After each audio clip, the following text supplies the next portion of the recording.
Founders of patient groups approach the task with a very wide, different background of experiences and resources, so the main hurdles they face vary. For me, it started 24 years ago, after my first child, Joseph, was diagnosed with ectodermal dysplasia. I spent many hours researching the condition, only to find that there was very little information for lay people, but there was plenty for professionals, which, as you know, it's very difficult for the lay reader to understand. Having absorbed all the information I could find, and from my experience of having a child with ED, what was I going to do with the knowledge that I'd gained? I couldn't keep it to myself, because there must be others out there needing to know as I have. As with many support organisations, setting up such a group was driven by my passion to help others. But where do you start? I contacted our geneticist, who put me in touch with another family who had a child with ED and knew of a few other families.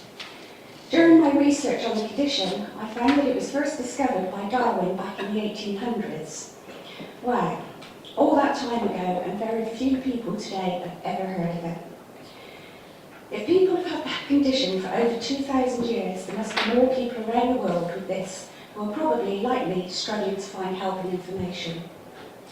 I decided to bring the few families that I knew together and create a formal support group. In July 1996, I established the British Ectodermal Dysplasia Support Group. Okay, decision made, now what? The World Wide Web by 1996 was beginning to become more popular. As you appreciate, this was very new to everyone, and we had an awful lot to learn. But one thing was clear: it was essential to join the bandwagon and create a website.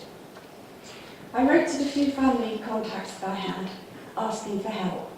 One came forward and agreed we needed a website, which he would be happy to create for me. Phew. Next was to create a logo to put on the website. My nephew at the time was getting into graphic designing, and he created our first logo for us.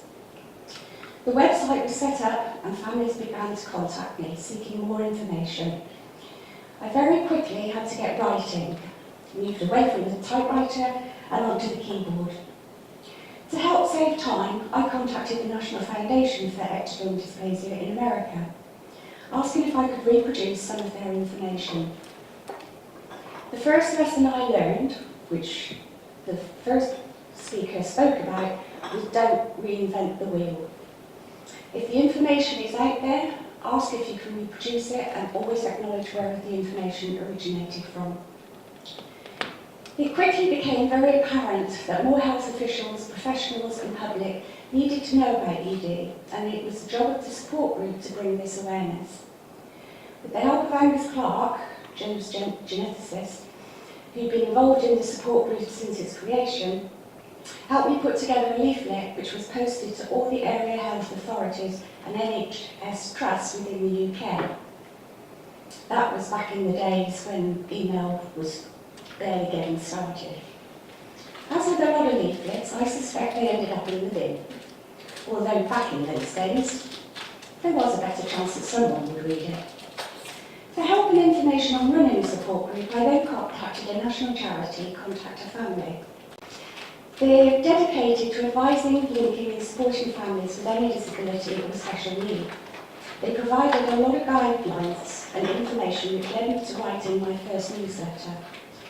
With the help of Joe's wonderful dentist at the Bristol Dental Hospital, Headlines, as we called it, went out in February 1997 with an article written by the dentist. During the period 1998 to 2000, Angus Clark helped me create a medical advisory board. It was felt that a medical advisory board would add credibility to the group and would play a significant part in providing help to identify care providers who may be experienced with ED, as well as to help identify researchers who may be interested in pursuing some type of ED research. The board would also approve medical and dental information which the Society now provides in booklets, leaflets and newsletters, and that they would also write articles for our newsletter. So, who should we ask? Well, we needed one specialist in each field of the main problems experienced by people with ED. So that's genetics, teeth, ear, nose and throat, eyes and skin. So I asked my children's professionals to join the board and recommend colleagues. Our board members are from all over the UK. The first medical advisory board meeting was held in August 2000. We meet twice a year and it lasts for about 2 hours and they just spend their whole time advising me, which is wonderful. Some local and national support groups have no desire to register as a charity or any other kind of formal organisation. If your aim is meeting to share emotional support and information, then keeping your group informal is fine. If you want to fundraise, to expand what you offer families, or to fund medical research into a rare condition, then it could be harder to raise funds from people other than from friends or workmates, if you're not registered. So, why did we need a charity? We needed it for the advancement of the education of the medical professional, the general public into ED and its implications for the family. For the promotion of research into causes, effects, treatment and management of ED, and to be informed of the results. To make it easier for us to obtain funds from grant-making trusts and local government, and to give us proper status for fundraising from the general public. It's to give us stability and to maintain a positive, supportive network of parents, individuals, families and professionals in order to share ideas, experiences and give emotional support. How was I going to do this? Well, I needed a steering committee, but who could I ask? Because the few members that we had lived all over the UK, so I asked my friends.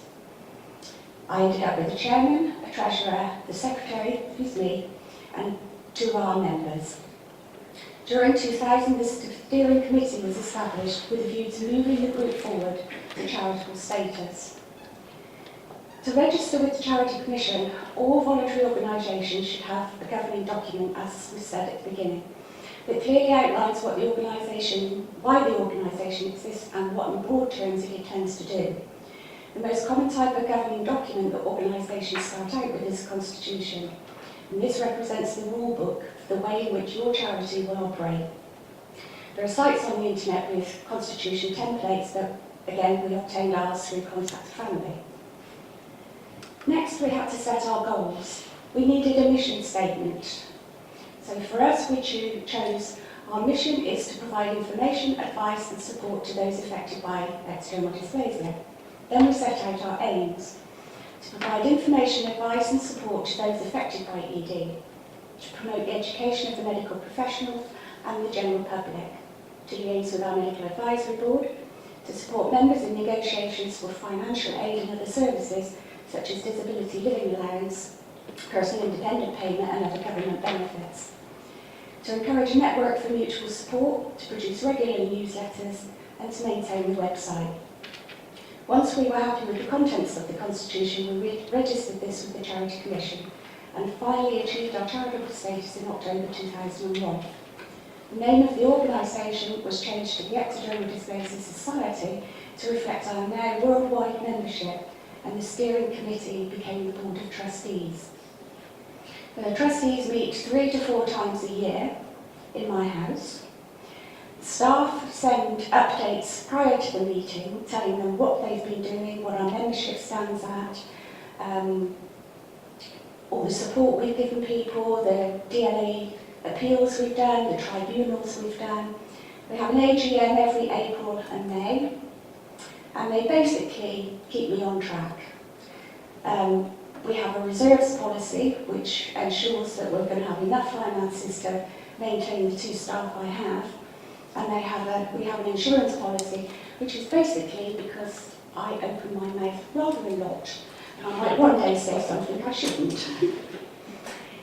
In the beginning, our expenditure was low. We encouraged our members to fundraise. We asked them for stamps, because in those days we posted everything. Paper, envelopes, pens, anything they could send us that would help. And slowly we moved on and began to grow. So today I would encourage you to use your website, making donating easy, set up a Virgin Money Giving or a Just Giving page. Encourage members to fundraise, give them suggestions, emphasise it doesn't matter how small or large the donation, as every penny counts. One of our members, who was 9, decided to grow some plants from seeds, and put them out on the pavement and sold them to passers-by and sent me £5. Now that £5 meant far more to me than £100 because he'd taken the time to do it. Apply for grants. Many companies donate to charities each year, so ask your members to make inquiries and then nominate your charity for the year. Schools and churches do the same. Have a fundraising section on the website, include a downloadable fundraising pack. Promote fundraising events in your newsletter, emails, on your Facebook group, etc. Encourage members to write about their fundraising events for your newsletter, because this inspires other members and they love reading personal stories. Link your website homepage with Amazon, easy fundraising, etc. And then each time someone shops via your website, you'll receive a percentage donation of the money that they spend. But what's your expenditure? We buy everything from eBay or shops such as Poundland, Wilko's, they're brilliant for stationery. And as my father used to say, watch the pennies and the pounds will look after themselves. Over the years, I needed more help with the day-to-day running of the society, and working in my study at home became difficult. So in 2010, we moved to new premises. Well, basically my husband threw us out. Today, I have 3 others working with me part-time, running a membership of just over 600. I make presentations around the world, bring awareness wherever I can. We've helped set up support organisation in 10 other countries. And basically, 20 years ago, I would never have dreamt I would be doing this. Over the years, the trustees will want to stand down. So finding new trustees can be quite tricky. But if you ask the membership what their occupations and their hobbies are, perhaps in your membership form, that way you can find out where their interests lie. And when you do need a new trustee, depending on the skills they need, whether it's the account side or whatever, the website, then you can approach them. It makes life a lot easier. Keep your organisation alive. Don't do everything alone. Share the workload. Ask your members for help, ask the trustees for help, in fact, ask anybody. I strongly recommend looking at Contact Family, and I apologise to the first speaker, but these are the ones that really helped me at the beginning. They've got a lot of resources, especially the ones on this slide. And there were 3 big lessons that I learned. Don't reinvent the wheel, and that's the main one. Keep your passion alive. Don't let anybody make you despondent. Share your knowledge and your expertise that you learn over the years. Make presentations, go to conferences where they have exhibition halls. Just basically put yourself about in the nicest way. And don't try to grow too fast. You'll only ever be as big as your membership is, which can be quite small with a rare genetic condition.